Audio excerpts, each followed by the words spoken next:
Every nation has its own way of trying to stop people smashing their lives to pieces with drugs. In this episode, we focus on two of the most radically different approaches to drug policy on the planet. It's rehab versus prison, decriminalization versus death, Portugal versus the Philippines. In 2001, Portugal decided to stop treating drug users like despicable pariahs. The government agreed that no matter what drug you were caught taking, whether it was coke, smack, pingers or puff, you would no longer be punished. Overnight, they decriminalized the personal use and possession of all drugs. Why? Well, back in the 1990s, Portugal faced a barely comprehensible crisis. It was estimated that 1 in every 100 people in the country was addicted to heroin. Everything else they tried failed, so they tried decriminalization. I think a lot of the motives for the policy were that at that time there was a lot of concern about heroin use and the problems that families were having with that. People knew their brothers, their sisters, their cousins, their friends knew someone or were themselves having problems with heroin. And the idea was not to try and split society up into people who aren't using heroin, but to bring people who had problems into the fold and help them with those problems rather than continue criminalizing them. At the other end of this spectrum, you have the Philippines. When the Filipino people elected Rodrigo Duterte president in 2016, they made a choice. They'd grown tired of those dealing and using methamphetamine, and at Duterte, they found a man eager to hand out some punishment. These guys are being searched really thoroughly. They're looking in all of their pockets, their baseball caps, asking them to stick their tongues out so they can see if they're hiding drugs in their mouth. He's a user. He's a user? Yes. How do you know? His look. He looks like one. Yeah. You can tell by the way that he looks? No. Okay. But are you worried about your safety now? Why? For the last 4 years, the news in the Philippines has been more or less the same every day. At night, the police go into the slums and people are shot dead. My campaign against drug will not stop until the last drug lord are Voted in on promises to kill every drug dealer and user in the country, Duterte is on a mission to wipe out crystal meth, known locally as shabu. In the summer of 2020, the UN reported that between 8,000 and 25,000 people had already lost their lives in the president's relentless war on drugs. People killed either by the National Police Force or assassins. Pag matao po talaga kutsilyo gamit ko kasi pag baril maraming tao bulilyaso eh. Madalas kasi ako dito eh, leeg tsaka dito. So, yun. At least makatakbo ka pa eh. Pag baril, bulilyaso eh. Pagpatok ng baril, sa'yo nakatingin. In Portugal, drug users are treated like healthcare patients. Unwell individuals who need help and rehabilitation before they're integrated back into society. In Duterte's Philippines, thousands of people with similar problems are killed on the streets each year by those who are meant to protect them. Every night, someone dies. You just have to wait. But which approach is most effective? A compassionate and rational approach, underpinned by a nuanced understanding of human addiction and the financial benefits of treating it, or killing people until the bad drugs go away? These days, the Portuguese approach is seen as an example for other countries to follow. After registering over 280 drug deaths in 2016, Norway signalled its intent to follow Portugal's lead towards decriminalization in a landmark vote. Last year, we had double amount of people dying from overdoses than in traffic. So it's a huge problem. But what's your ambition? If you use illegal drugs, you get a quick response from society. You meet with skilled people from the health system, and you get help.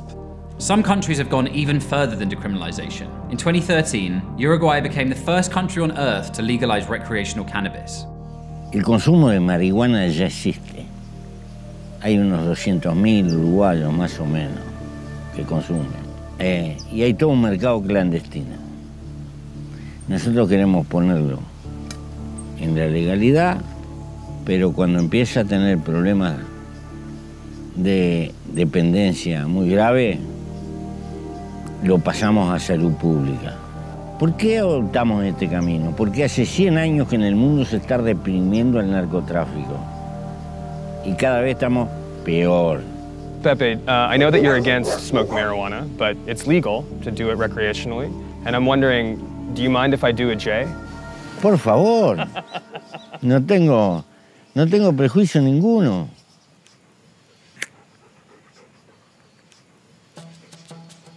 But Portugal wasn't always so chill about drug takers. Its Decriminalization Act was kind of a last resort. For decades, things were far less lenient. The country's heroin problem has its roots in the events of 1974, when the authoritarian regime of Antonio Salazar ended in a military coup. Suddenly, Portugal was open to the world after 40 years of imposed ignorance and isolation.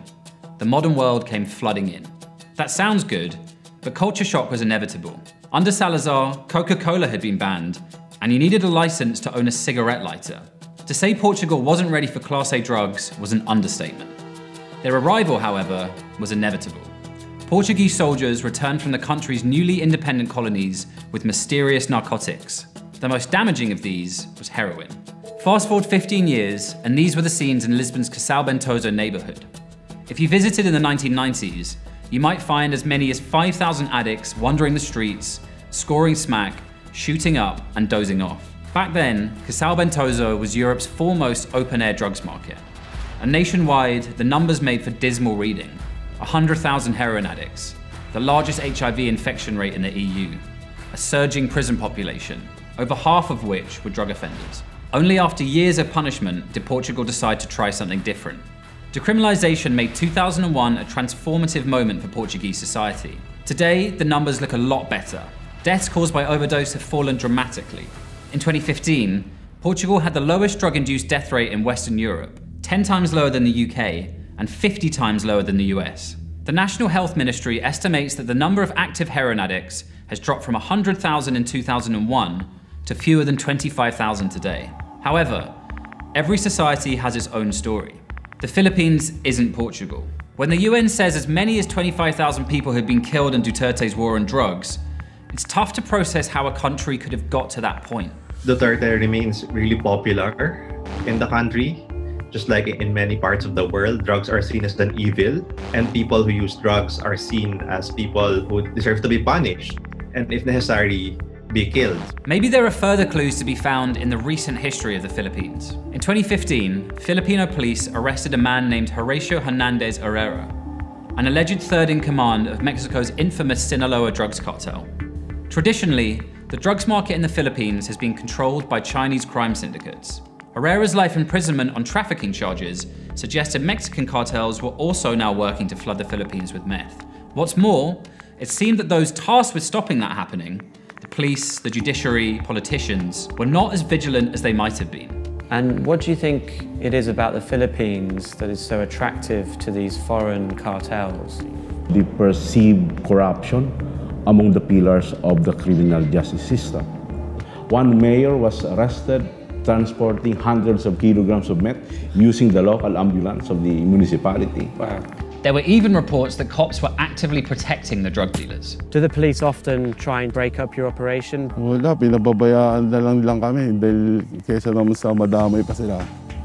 Ay iniyantay na lang nila matapos, saan na lang sila dumadating. Mismo mga pulis na yung mga pumoprotekta rin sa amin.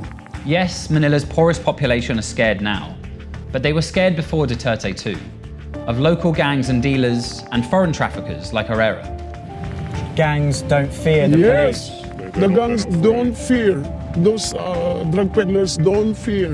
If the death penalty should come back in our justice system, I think the best. So are you worried for your safety by doing it? Yes, of course. I'm very much worried with my safety. My whole family is living in this area. In June of 2019, a poll found that 82% of Filipinos surveyed were satisfied with Duterte's war on Shabu. But understanding why a policy might have become popular isn't the same thing as being able to say it works. In 2017, Romeo Caramat oversaw the deadliest day of Duterte's tenure so far. He was police chief in the Manila district where 32 people were killed in 24 hours. 3 years later, Caramat, in his new role as head of drug enforcement for the National Police Force, gave an interview to Reuters. He admitted the violent approach was failing and the drug supply was still rampant. Street prices for Shabu are actually lower than when the war on drugs began in 2016, and users and dealers continue to buy and sell, even under pain of death. Meanwhile, Filipino prisons remain rammed with drug offenders. This is Manila's Quezon City Jail. Over 3,500 inmates are packed into a space built for just 800. Under Duterte, prison populations, as well as death rates of drug users, are booming. How would you measure the success of a drug policy? If you're aiming for spacious prisons, safer streets, and fewer addicts, as is the case in Portugal, then the Philippines is categorically failing. However, if your gauges are voter approval ratings and dead drug users, maybe Duterte's war starts to look a little more like success. We'd like to congratulate drugs for winning the war on drugs.